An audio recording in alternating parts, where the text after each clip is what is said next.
pada hari ini, saya akan berkongsi serba sedikit tentang konsep masyarakat pelbagai budaya. Menurut Kamus Dewan 2005, masyarakat ialah sekumpulan manusia yang tinggal bersama di tempat tertentu dengan peraturan dan formaliti yang tertentu. Individu, keluarga dan kumpulan yang kecil adalah ahli masyarakat.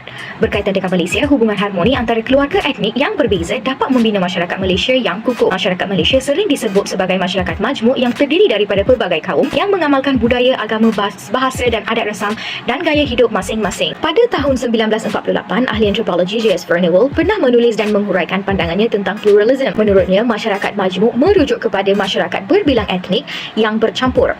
Tetapi campuran ini benar-benar bercampur tetapi tidak bersatu.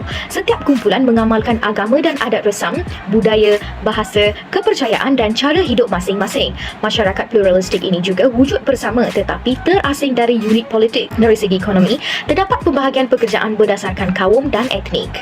Definisi kaum. Kaum merujuk kepada salah satu golongan manusia yang menjadi sebahagian kepada suatu bangsa, atau dalam perkataan lain, salah satu komponen yang membentuk satu bangsa, atau kadang-kala kaum dikenali juga sebagai suku bangsa.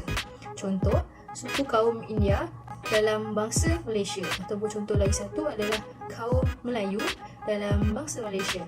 Kita pergi pula kepada definisi etnik.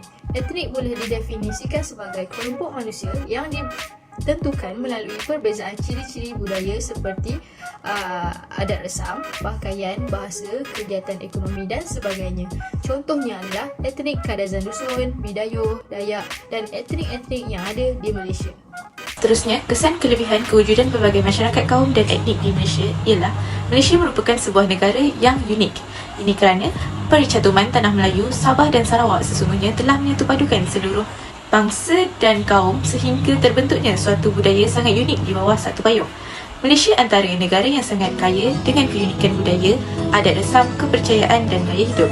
Lihatlah kesannya sekarang.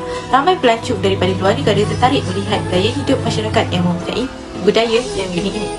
Amat sukar melihat kepelbagaian budaya dan etnik dalam satu negara. Tetapi di Malaysia, anda dapat melihat semua ini. Inilah sumbangan besar penubuhan Malaysia kerana kini negara kita telah dikenali seluruh dunia. Malaysia sebuah negara bermasyarakat majmuk, kaya dengan budaya dan adat resam serta kaum dan bangsa yang pelbagai. Secara praktis, amat sukar menyatukan kaum berbeza agama, budaya dan cara hidup, tetapi kita sebagai rakyat Malaysia telah membuktikan bahawa hidup bersama pelbagai kaum juga boleh mencapai negara yang aman dan maju. Malaysia mempunyai masyarakat berbilang etnik dan kaum yang pada asasnya hidup secara aman dan damai. Kepelbagaian ini satu keunikan yang sepatutnya diraih dan menjadi kebanggaan rakyat kita. Antara kesan dan kelebihan lain bagi kewujudan masyarakat pelbagai etnik dan kaum di Malaysia ialah nilai hormat menghormati dan saling bertolak ansur dalam diri dapat dipupuk melalui perbezaan kefahaman mengenai soal agama, budaya, etnik dan kaum antara rakyat di Malaysia. Contoh, baju kurung Pahang berasal dari Pahang, manakala baju kurung Kedah berasal dari Kedah. Walaupun mempunyai reka bentuk yang berbeza, namun ia tetap menjadi pilihan hati rakyat Malaysia. Kepelbagaian dan perbezaan ini haruslah dilihat sebagai sesuatu yang melambangkan identiti kita sebagai sebuah rakyat Malaysia dan bukannya sebagai satu masalah. Seharusnya ia perlu diakui dan dihormati bagi membentuk sebuah masyarakat Malaysia, iaitu setiap anggota masyarakat itu merasakan bahawa negara ini adalah untuk semua. Tahap kepercayaan dan interaksi sosial antara etnik merupakan satu daripada indikator untuk mengenal pasti tahap kesepadan sosial antara etnik. Ketika kita awal mencapai kemerdekaan, orang Melayu menerima dan mengiktiraf orang Cina dan India sebagai warga negara. Sebagai balasan, orang Cina dan India mengiktiraf kedudukan dan keistimewaan orang Melayu. Namun, disebabkan jurang ekonomi yang besar, kita telah mengalami satu peristiwa hitam merusuhan kaum pada 13 Mei 1969. Mari kita lihat kepada Malaysia kini. Dalam konteks komuniti yang dikaji, didapati majoriti responden Melayu yang tinggal di rumah bangsa Puri tidak mempercayai jiran bukan Melayu yang tinggal berjiranan dengan mereka. Kewujudan jarak sosial yang ketara dalam hubungan jiranan melibatkan orang Melayu dengan bukan Melayu sangat jelas dilihat. Sikap prejudis dan fahaman stereotip menyumbang kepada tahap kepercayaan yang rendah dalam kalangan orang Melayu terhadap jiran bukan Melayu dalam hubungan kejiranan. Kepercayaan dalam hubungan kejiranan merupakan asas dalam membentuk kesepaduan sosial dalam masyarakat. Berdasarkan kepada dapatan-dapatan yang diperoleh dalam kajian ini, jelas menunjukkan bahawa orang Melayu masih mempunyai prejudis dan stereotip negatif terhadap etnik lain. Berdasarkan sejarah Malaysia selepas tamatnya Perang Dunia Kedua pada tahun 1945 sehingga sekarang telah memaparkan 3 era penting jika diukur berdasarkan pola konflik keamanan dan kestabilan dalam masyarakat. Era tersebut adalah era konflik pada tahun 1945 sehingga 1960. Kedua, era stabil tapi tegang pada tahun 1961 sehingga 1970. Dan yang terakhir iaitu era kesepaduan sosial pada tahun 1971 sehingga 2011. Berdasarkan pola yang ditunjukkan oleh saya ini, pola hubungan etnik di Malaysia sejak tahun 1945 hingga kini memperlihatkan pola turun naik dalam hubungan etnik.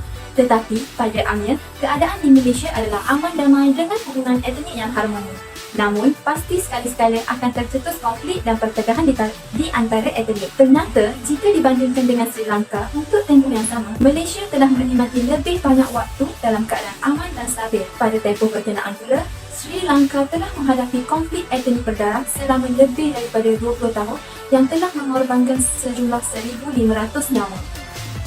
Seterusnya kita akan bergerak kepada cadangan keharmonian masyarakat pelbagai etnik pada masa hadapan. Terdapat beberapa cadangan dan yang pertama sekali adalah jalinan interaksi sosial. Jalinan interaksi sosial ini dapat dilaksanakan dalam kehidupan seharian masyarakat sama ada di tempat kerja maupun di luar. Dengan menjalinkan interaksi sosial yang baik antara satu sama lain, maka kita dapat mengetahui dengan lebih mendalam tentang cara hidup warisan budaya etnik yang lain. Cadangan yang seterusnya adalah mengurus bersama semasa musibah. Sebagai rakyat, kita tidak boleh bergantung 100% kepada kerajaan untuk membantu rakyat.